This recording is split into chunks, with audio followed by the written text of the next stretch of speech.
با جماعت نماز۔ عبداللہ بن عمر رضی اللہ عنہما سے روایت ہے کہ رسول اللہ صلی اللہ علیہ وسلم نے فرمایا، با جماعت نماز اکیلے شخص کی نماز سے 27 درجے زیادہ فضیلت رکھتی ہے، یعنی عام نماز سے اس کا درجہ زیادہ ہو جاتا ہے، اجر زیادہ ہو جاتا ہے، یا دوسرے لفظوں میں جماعت کے ساتھ پڑھی جانے والی نماز 27 نمازوں کے برابر ہو جاتی ہے۔ با جماعت نماز جو ہے یہ جنت میں مہمانی کا باعث ہے۔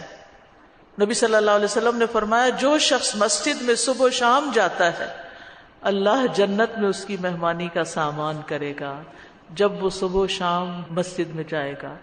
کتنی بڑی فضیلت ہے۔ اپنے بچوں کو بتائیے اور ان کو ابھاریے اس بات پر، شوہر کو بھی بتائیے، بھائیوں کو بھی بتائیے، والد کو بھی بتائیے۔ نبی صلی اللہ علیہ وسلم نے فرمایا، جو مسلمان مرد مسجد کو نماز اور ذکر کے لیے اپنا ٹھکانہ بنا لے، یعنی نماز کے بعد ذکر بھی بیٹھ کے وہاں کرے، اللہ اس سے ایسے خوش ہوتے ہیں جیسے غائب گھر آئے تو اس کے گھر والے اس کے آنے پہ خوش ہوتے ہیں۔ یعنی جیسے کوئی سفر سے واپس گھر آتا ہے نا تو گھر والے بہت خوش ہو جاتے ہیں کہ شکر واپس آ گئے۔ ایسے ہی اللہ تعالیٰ اس بندے سے خوش ہوتے ہیں جو دنیا کے کام کاج چھوڑ کے مسجد کی طرف واپس آتا ہے اور پھر آ کے نماز پڑھتا ہے اور ذکر کرتا ہے۔ پھر گزشتہ گناہوں کی معافی کا ذریعہ ہے کہ جو شخص وضو کرے، اچھی طرح وضو کرے، پھر فرض نماز کے لیے مسجد کی طرف چلے اور امام کے ساتھ نماز ادا کرے تو اس کے گزشتہ سارے گناہ بخش دیے جاتے ہیں۔ حج کے برابر ثواب ہے۔ رسول اللہ صلی اللہ علیہ وسلم نے فرمایا، سنن نبی داؤد کی روایت ہے، جو اپنے گھر سے وضو کر کے فرض نماز کے لیے نکلے تو اس کا ثواب احرام باندھنے والے حاجی کے ثواب کی طرح ہے۔ وہ بھی تو اللہ کے گھر کی طرف، حرم کی طرف نکلتا ہے نا، اور یہاں یہ مسجد کی طرف جا رہا ہے۔ اور جو چاشت کی نماز کے لیے نکلے اور اسی کی خاطر تکلیف برداشت کرتا ہو تو اس کا ثواب عمرہ کرنے والے کی ثواب کی طرح ہے۔ اور ایک نماز سے لے کر دوسری نماز کے درمیان میں کوئی لغو کام نہ ہو، بیکار فضول، تو وہ علیین میں لکھی جاتی ہے۔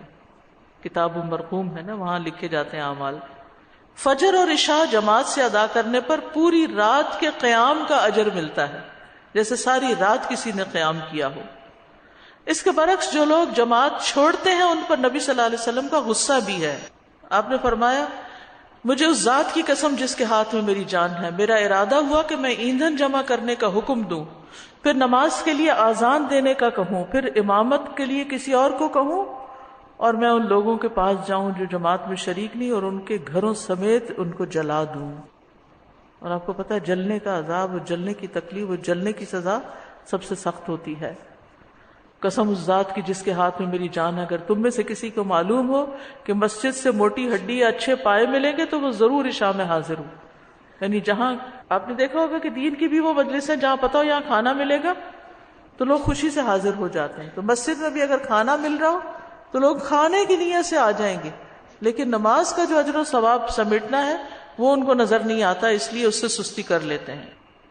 با جماعت نماز کی اہمیت کا اندازہ اس سے بھی ہوتا ہے کہ حالت جنگ میں بھی با جماعت نماز ادا کرنے کا طریقہ سکھایا گیا ہے۔